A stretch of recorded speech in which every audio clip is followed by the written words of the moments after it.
ባልታሸጉ የወተት ምርቶች ውስጥ ለአደገኛ በሽታዎች የሚያጋልጡ ባክቴሪያዎች መገኘታቸው ተገለጸ።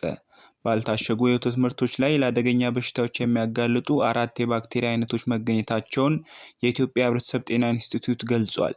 በኢንስቲትዩቱ የእንስሳት ነክ በሽታዎች ምርመራ ዲቪዥን ኃላፊና የጸረ ተዋሲያን መድኃኒቶች ከፍተኛ ተመራማሪ ዶክተር ይመር ሙልጌታ ለኢትዮጵያ ፕሬስ ድርጅት እንደተናገሩት ማህበረሰቡ እየተጠቀመባቸው ያሉ ያልታሸጉ ወተቶች ንጹህ ቢመስሉም በተለያየ ደረጃ ችግር ያለባቸው መሆኑ ተረጋግጧል ብለዋል።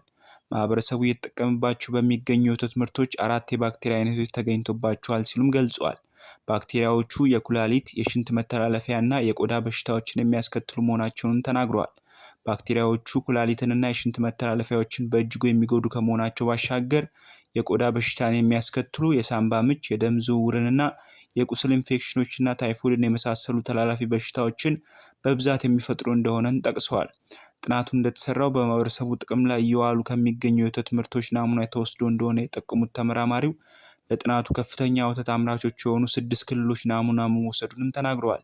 የተሰራው ጥናት በፋብሪካ የተቀነባበረ የወተት ተዋጽኦኖች ያካተተ እንዳልሆነም ጠቅሷል። አምራቾችና ነጋዴዎች፣ በግብርና እና በጤና ዘርፉ ላይ ያሉ ባለሙያዎች፣ የስራ ኃላፊዎች ከምንጊዜም በተለይ ተናበው ለመፍትሄ መረባረብ እንደሚገባቸውም አስገንዝበዋል። በአርባ ምንጭ 3 ዶክተሮች መታሰራቸው ተገለጸ። በቅርቡ እየተከናወነ ካለው የጤና ባለሙያዎች ንቅናቄ ጋር በተገናኘ 3 ዶክተሮች መታሰራቸውን ቤተሰቦቻቸው ገልጿል።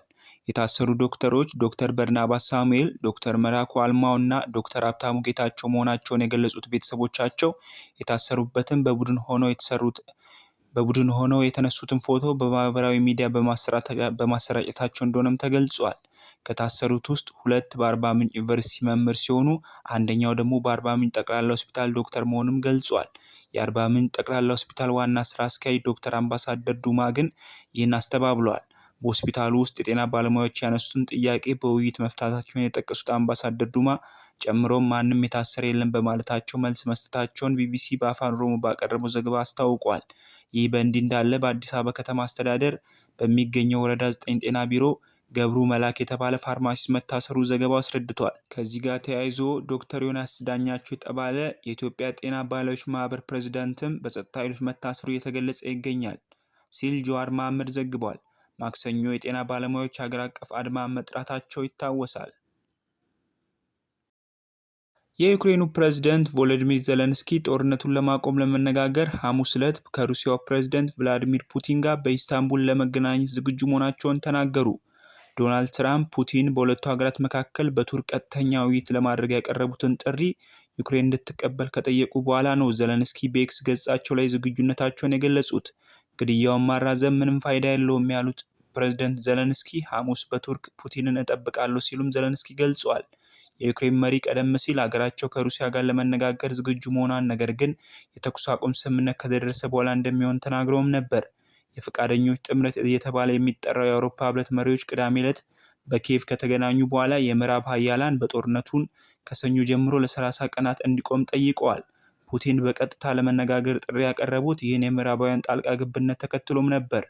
እሁድ ዕለት ትራምፕ በማህበራዊ ሚዲያ ላይ ዩክሬን ለዚህ ጥሪ ወዲያውኑ መስማማት እንዳለባትና ጦርነት የሚያበቃበትን መንገድ ስለመኖሩ ማብራሪያ እንደሚሰጡ ገልጿል። ቢያንስ ስምምነት ይቻል እንደሆነና ወይም እንዳልሆነ ለመወሰን ይቻላል።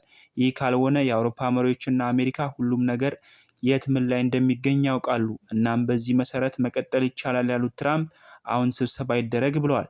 ዜሌንስኪ በኤክስ ገጻቸው ላይ ባጋሩት ልጥፍ ሩሲያ ከንግግሮች በፊት የተኩስ አቁም ስምምነት እንደምትሰጥ ተስፋ አድርጋለሁም ብለዋል። አሜሪካ ከቻይና ጋር ባደረገችው የንግድ ድርድር ስምምነት ላይ መድረሷን ገለጸች። ቻይና እና አሜሪካ በስዊዘርላንድ ባደረጉት ንግግር ቁልፍ በሆኑ ጉዳዮች ላይ የተሻለ መግባባት መድረሳቸውን ገልጸዋል። የአሜሪካ ግምጃ ቤት ዋና ጸሐፊ ስኮት ቤስት ውይይቱ ገንቢና ውጤታማ ሲሉ የገለጹት ሲሆን የቻይናው ምክትል ጠቅላይ ሚኒስትር ሊ ሊፊንግ በበኩላቸው ንግግሩን በጥልቀትና በመግባባት የተካሄደ መሆኑን ገልጸዋል። ሀገራት መካከል ዶናልድ ትራምፕ አስተዳደር ከፍተኛ ታሪፍ ከቻይና የሚገቡ ምርቶች ላይ ከጣሉ በኋላ ቅዳሜና እሁድ በዝግ መወያየታቸው እየተነገረ ይገኝ ነበር። ይህ በሁለቱ ሀገራት በስዊዘርላንድ ያካሄዱት ውይይት ዶናልድ ትራምፕ ከቻይና የሚገቡ ምርቶች ላይ 145% ታሪፍ ከጣሉ በኋላ ቻይና በምላሹ በአሜሪካ ምርቶች ላይ 125% ታሪፍ ከጣለች በኋላ ለመጀመሪያ ጊዜ ፊት ለፊት የተካሄደ ድርድርም ነው።